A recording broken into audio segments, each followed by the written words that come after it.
Welcome back.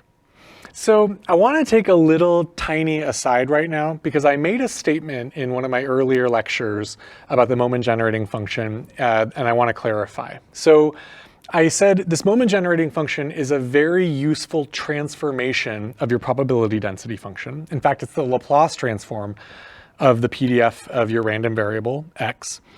And I said that this moment generating function uniquely determines the cumulative probability distribution, the probability that your variable is less than or equal to some value x. Now this is weird. Why didn't I say that this uniquely determines the PDF, the probability density function? Why did I say the CDF, the cumulative distribution function?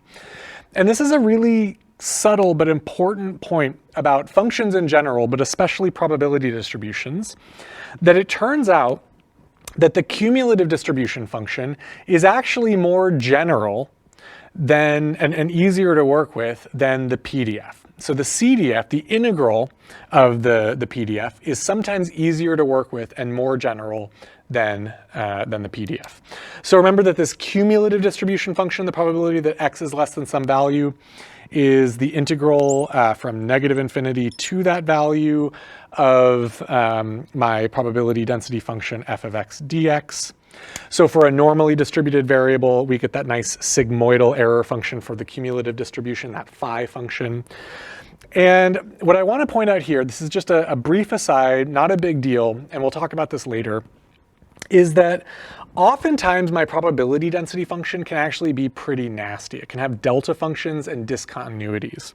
So let me do an example here. So one of the things my probability distribution can have is it can have weird spikes. This pink marker is dead. It can have weird spikes in this PDF.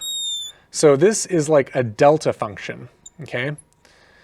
And where could this come up? I mean, why am I making up some weird PDF, f of x that has like this normal with a delta function? Well, it turns out if you look at the statistics of the heights of men in the US, the heights of men in the US, either on driver's licenses or dating apps or whatever, you get a pretty normal distribution. People's height is fairly Gaussian or fairly normal, but people seem to pile up at 6 feet tall. There seems to be this preponderance of people that's exactly 6 feet tall. Now, of course, we know statistically that's because there's social pressure to be a certain height. And if you're close, if you're like 5'11 and a half, you're gonna bump yourself. Even 5'10 and a half, people might bump themselves up to 6 feet. And so there is this kind of big spike or discontinuity at a specific value. So even though height is a continuous random variable, Gaussian distributed, in reported heights, you get this big spike at 6 feet, okay, for men in the US. I don't know about men in Sweden. It might be different. Okay, and so if I look at the cumulative distribution function, this is a nasty function. This has a delta function. This is kind of a generalized function. It's a pain in the butt. But the cumulative distribution function, this big f of x, is a little bit easier to work with.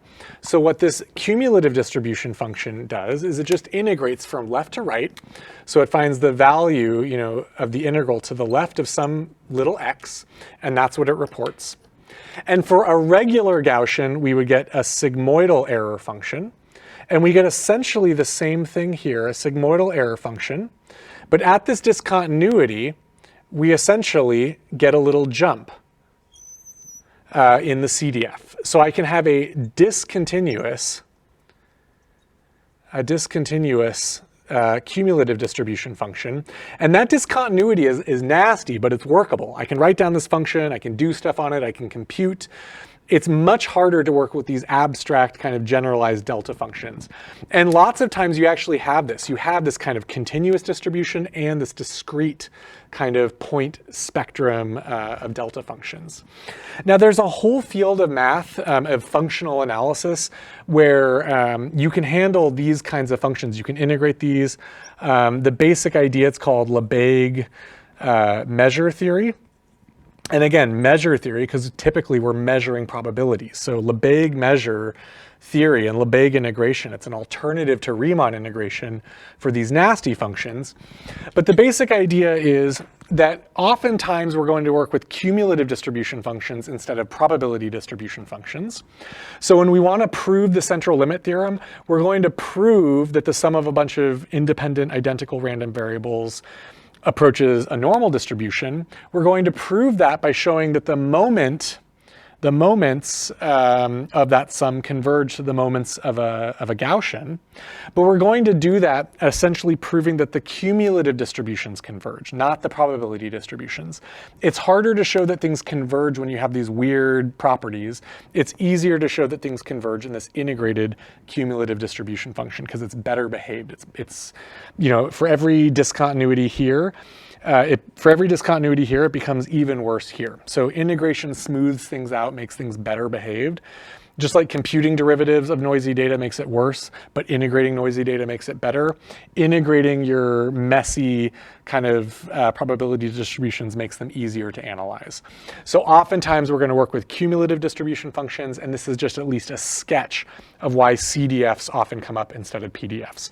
We'll dig into this more later. We'll talk about Lebesque theory. We'll talk about measure theory and measure spaces and like kind of the more abstract theory.